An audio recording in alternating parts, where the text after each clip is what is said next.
Assalamualaikum warahmatullahi wabarakatuh. Alhamdulillah, wassalatu wassalamu ala rasulillah. Masih bersama kami di LP Ma'arif Kabupaten Malang yang selalu sinergi, manfaati dan barokahi, dan kami malam ini bersama pembina kita dan juga sekaligus juga bersama Ketua LP Ma'arif. Saya sapa dulu kedua tokoh ini. Saya mulai dari pembina LP Ma'arif yang terhormat Profesor Dr. Kiai Imam Suprayoto. Assalamualaikum. Waalaikumsalam. Semoga Ya, sehat. Yang kedua adalah Ketua LP Ma'arif Kabupaten Malang, Dr. Kiai Abdul Malik Alifullah. Assalamualaikum. Waalaikumsalam. Oke. Nah, di LP Ma'arif Kabupaten Malang itu kan penjenengan sebagai Ketua LP Ma'arif Kabupaten Malang sering menyampaikan kepada para pengurus bahwa salah satu hal yang ingin dikembangkan di LP Ma'arif Kabupaten Malang adalah tentang kemandirian di madrasah-madrasah. Itu bagaimana itu yang ingin dilaksanakan? Ya, itu bagian dari visi LP Ma'arif Kabupaten. Jadi menjadikan madrasah bisa mandiri. Kan itu kan ibarat anak baru lahir itu kan masih digendong. Setelah itu agak dewasa itu masih ikut orang tuanya dididik. Tapi setelah dewasa dia harus bisa mencari makan sendiri. Dia bisa mencari makan, bahkan dia bisa menghidupi orang lain. Nah, bisa menghidupi orang lain itu syaratnya ya memang dia harus settle dulu. Dia sebagai orang atau sebagai lembaga harus betul-betul sudah selesai. Ya, selesai dengan dirinya. Selesai dengan dirinya ini macam-macam ya. Bisa secara ekonomi. Secara ekonomi selesai, baru dia bisa, atau juga selesai secara mental. Secara mental itu dia selesai. Nah, kalau di lembaga pendidikan Ma'arif itu kalau selesai ekonomi mungkin bisa dihitung jari. Mungkin 4 dari 464 itu yang settle secara ekonomi mungkin hanya 47 yang itu kita kategorikan excellent. Nah, mutiara-mutiara yang lain yang harus kita temui itu yang settle secara mental. Nah, settle secara mental ini syaratnya dia harus menjadi sekolah penggerak. Dia harus menjadi sekolah penggerak. Sekolah penggerak ini dia harus bisa menggerakkan masyarakat di sekeliling. Jadi sesuai dengan fitrah lembaga pendidikan Ma'arif itu awal-awal didirikan oleh Mbah Yai Hasyim itu kan Mbah Yai Hasyim itu 1927 itu kan turun gunung sendiri untuk mengajak masyarakat untuk mendirikan Ma'arif, dan akhirnya 1929 itu baru terwujud. 1929 artinya apa? Ma'arif memang bergerak dari masyarakat. Nah, yang kedua memang ketika sudah bergerak ya memang harus dipercaya, karena kunci ketika kita ini dipercaya itu sebenarnya ada peningkatan animo. Masyarakat kalau sudah percaya kepada lembaga itu pasti mau nggak mau mereka harus, saya akan lebih memilih sekolah Ma'arif berapapun bayarnya, pasti karena apa? Sangat percaya. Ketika mereka sudah percaya, berapapun uang itu pasti akan diberikan. Nah, dari bergerak kemudian membangun kepercayaan inilah nanti di situ dia akan secara otomatis mulai menjadi lembaga yang mandiri, tapi tetap mindset organisasi pemimpinnya atau kepala sekolah atau kepala madrasah itu tetap dia harus berpikir untuk anfa'uhum lin, bukan anfa'uhum linafsi. Ketika anfa'uhum linafsi, maka pergerakan kemanfaatan, kemandirian itu nanti akan terjebak dengan dirinya sendiri. Dia akan terkungkung dengan dirinya sendiri, akhirnya kecil. Tapi kalau anfa'uhum linnas, dia akan lebih besar. Jadi kalau ingin menjadi orang besar itu harus membesarkan orang lain. Jangan membesarkan diri sendiri. Kalau misalnya diri sendiri, dia akan terkungkung di situ, akan kecil. Ini yang harus dilakukan. Sehingga lembaga pendidikan ma'arif, siapapun kepala sekolahnya harus punya berpikir anfa'uhum linnas. Jadi satu tadi itu bergerak, yang kedua harus dipercaya, yang kedua harus anfa'uhum linnas. Ketika sudah anfa'uhum linnas, itu pasti akan manusia yang atau masyarakat pasti akan memberikan anfa juga, kemanfaatan juga kepada sekolah itu. Nah, ketika sinergi antara masyarakat dengan sekolah inilah, di situ pasti ada kemandirian dan dia akan menjadi sekolah yang terus akan diminati dan dihidupi. Tidak hanya diminati tapi dihidupi. Masyarakat pasti nggak rela kalau sekolah itu mati, pasti akan, karena memang ma'arif sendiri didirikan dari masyarakat. Nah, karena itu semua pengurus sekolah di ma'arif, yayasan, kepala sekolahnya, jangan sampai mereka ini tidak anfa linnas, untuk anfa linafsihi. Ketika mereka anfa linafsihi, pasti yang terjadi ya konflik dan sebagainya, hanya terkungkung di dirinya mereka sendiri. Masyarakat hanya menjadi penonton, ya sudah, bubar aja nggak apa-apa. Wah, ini menjadi sampah masyarakat. Akhirnya masyarakat tidak akan care. Ketika nggak akan care, ya sudah, dibiarkan. Nah, ini jadi membangun mental manusia ini yang paling penting. Tahapan-tahapannya itu. Iya. Jadi mulai dari selesai dengan kepentingan sendiri, juga membangun trust dan juga memberikan kebermanfaatan yang besar kepada masyarakat, sehingga kemandirian itu akan terbangun. Lalu bagaimana pendapat, kita tanya pendapat pembina kita, Profesor Dr. Imam Suprayono. Bagaimana pendapat saya kira langsung saja. Jadi begini, kalau menurut saya, apa yang dikatakan oleh Pak Angka ini, Ketua Ma'arif ini benar banget. Yang pertama itu kan bagaimana mengajari kemandirian. Yang kedua adalah trust. Yang ketiga lalu kemudian memberikan manfaat. Yang trust ini sesungguhnya tinggal, kalau menurut hemat saya, itu tinggal memelihara. Jadi orang-orang NU bisa di kecamatan, di kabupaten, juga di kota, mendirikan lembaga pendidikan itu kan bukan karena di situ tidak ada. Di situ kan sebetulnya kalau tingkat desa kan SD sudah ada, tingkat kecamatan SMP kan sudah ada, lalu kemudian di tingkat kabupaten SMA juga ada, perguruan tinggi juga sudah ada. Karena itu sebetulnya ma'arif itu tidak perlu loh mendirikan sekolah itu. Kalau tidak ada ciri khas yang dipercaya, itu kan.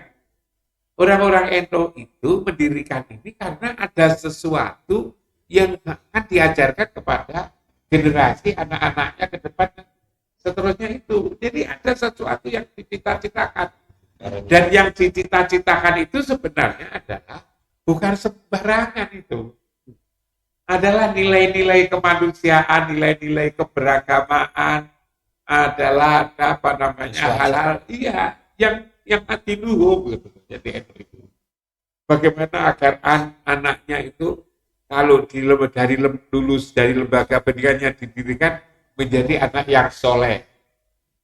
Yang kata soleh itu kan juga bisa diterjemahkan bagaimana bisa ngaji, bisa tawadhu, itu kan. Lalu kemudian bisa taat kepada orang tua, bisa hormat pada orang tua, menjadi kekayaan orang tua yang tidak tergantikan. Jadi NU ini mendirikan sekolah ini bukan sembarangan. Bukan lalu kemudian karena tidak diterima di yang lembaga kemudian dilaksanakan oleh pemerintah atau lembaga lain, bukan begitu. Karena ingin membekali generasi penerus Nahdlatul Ulama itu menjadi anak yang berciri ciri mulia yang diidolakan oleh masyarakat, oleh dia. Karena itu menurut iman saya, bagaimana cita-cita masyarakat mendirikan lembaga pendidikan ini benar-benar menghasilkan sebagaimana yang dikehendaki oleh para pendiri ini. Ini sudah bagus. Jadi anak soleh itu terjemahkan misalnya lulusan MI bisa ngaji, gitu kan. Lalu kemudian bagaimana sholatnya menjadi lebih bagus, bagaimana kepada orang tua lebih tawadhu, bagaimana lalu kemudian nanti kepada masyarakat, lalu kemudian tidak lalu kemudian bagi orang yang tidak terurus, ya kan, jadi menjadi anak nakal, itu kan. Harus mendirikan sekolah itu agar ada jaminan bahwa lulusan dari Ma'arif itu menjadi anak pinter, menjadi anak cerdas, menjadi anak baik yang disebut dengan soleh dan solehah itu, berbakti sama orang tua, pinter ngaji, puasa begini ini sebetulnya ini yang ini. Kalau mereka itu sudah puas dengan lembaga yang sudah ada, saya yakin itu tidak dirikan Pak. Nah, karena itu lalu kemudian gimana kecil selama ini barangkali belum bisa memenuhi cita-cita. Cita-cita kalau sama nyebut Bahasim ya, Hasim Asari, belum bisa meraih apa yang dicita-citakan oleh Bahasim. Kalau itu bisa, maka akan memiliki daya tarik yang luar biasa. Kalau Pak Hamka tadi mengatakan bayar berapa saja mau. Kalau bisa menghasilkan lulusan yang kita kabarkan itu. Tapi kalau lalu kemudian sama saja, bilang itu apa? Gitu kan.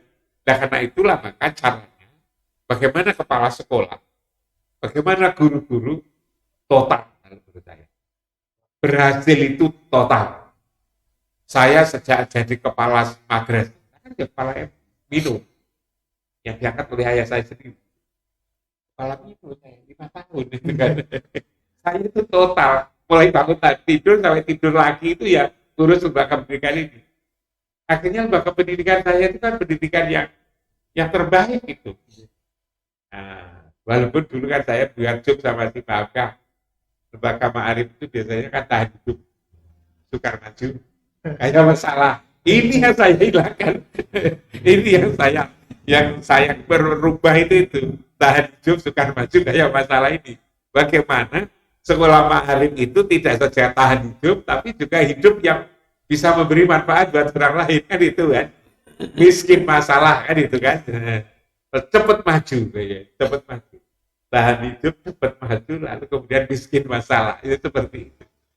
Saya setuju sekali itu, apa yang kata Mas Hamka ini. Hanya lalu kemudian kalau ini kepanjangan ya, anak-anak itu kita harus ikuti zaman. Kita harus tahu dengan psikologi anak-anak. Anak-anak itu sebenarnya tidak begitu suka. Kalau diatur mereka itu. Mereka harus dikasih kebebasan. Saya punya pengalaman juga. Cerita tentang Mandirian Bangka. Kebetulan paman saya sendiri. Dulu di Pandaan sana. Anaknya itu kalau sudah kelas 2 SD, itu disuruh menjadi buruh. Buruh pekerja kompor. Dia disuruh apa ya, untuk misalnya waktu itu menata subuh-subuhnya itu kan tidak. Lalu kemudian juga dibayar. Tapi bayarnya itu dari orang tua. Untuk apa dia negosiasi itu? Agar dia bisa menjadi buruh. Tapi ketika di rumah, dia kan punya ayam sekitar 5 ribuan ketika itu. Nah, karena ayamnya banyak ini kan juga punya buruh. Buruh-buruh ini ketika ada persoalan tentang ayam, misalnya pada sakit ini telurnya berkurang, tidak boleh konsultasi sama paman saya, harus konsultasi sama anaknya dulu. Untuk apa? Ngajari dia menyelesaikan masalah, ngajari dia menjadi pemimpin, ngajari dia jadi guru, ngajari dia menjadi pemimpin. Kalau hari akad disuruh pergi ke pasar. Untuk apa? Untuk bertanya tentang harga beras berapa, harga bawang berapa, harga apa, bawang merah berapa, harga apa itu namanya apel berapa misalnya, harga kedak berapa, harga ketela berapa, nah dicatat. Lalu kemudian didiskusikan sama orang tuanya, sama saudaranya, lalu dibandingkan dengan ini. Ini kan sudah latihan untuk mengikuti zaman.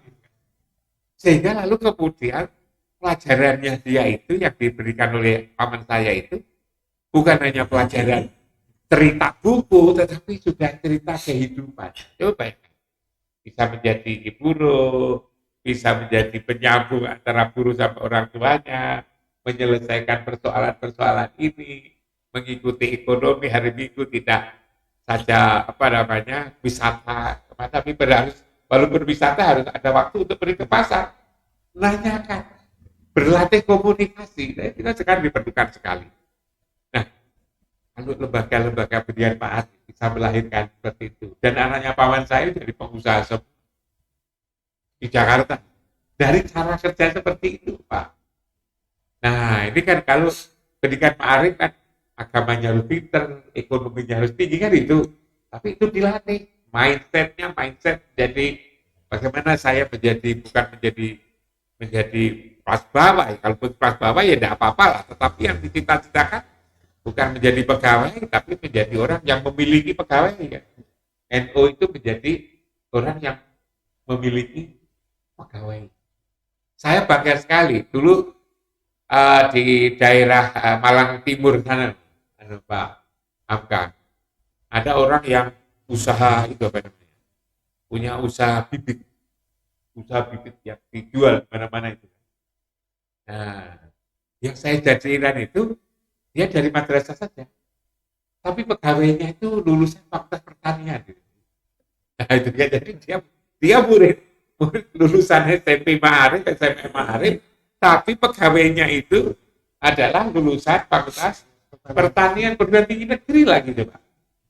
Karena apa? Karena dilatih seperti itu, mandiri tadi kan, seperti itu. Nah, hal-hal seperti ini diterjemahkan di ini, dan kalau sudah seperti itu, saya kira Ma'arif nanti akan menjadi lembaga pendidikan kelas 1 pilihan. Pertama kali adalah Ma'arif. Yang lain-lain nomor 2, nomor 3, dan nomor 4. Gimana kita bikin Ma'arif menjadi lembaga pendidikan nomor 1. Terima kasih. Kalau bisa saya sebutkan tadi dari Ketua LP Ma'arif menyebutkan untuk guru-guru dan atau pendidik-pendidik bahwa mereka harus terus mengembangkan trust di lembaganya, kemudian dia harus selesai dengan diri sendiri dan juga memberikan kebermanfaatan yang besar kepada lembaganya dan kepada masyarakat. Tadi juga pembina kita menyampaikan dari sisi peserta didik bahwa lembaga harus bisa menghasilkan peserta didik yang sesuai dengan ciri khas mutu keilmuan dari LP Ma'arif, dan juga mereka diajari tentang kehidupan secara real, bukan hanya dari tekstualitas, supaya terbangun jiwa kemandiriannya. Oke, sampai di sini dulu pertemuan saya dengan kedua tokoh ini, dan saya ucapkan terima kasih Prof. Terima kasih kembali. Terima kasih atas bermanfaat. Amin. Kita akan bertemu dan berdiskusi dengan beliau kembali di sesi yang lain, dan tetap ikuti channel-channel kami di sesi berikutnya, dan jangan lupa subscribe dan selalu ikuti kegiatan LP Ma'arif Kabupaten Malang. Saya dari LP Ma'arif Kabupaten Malang mengucapkan terima kasih. Assalamualaikum warahmatullahi wabarakatuh.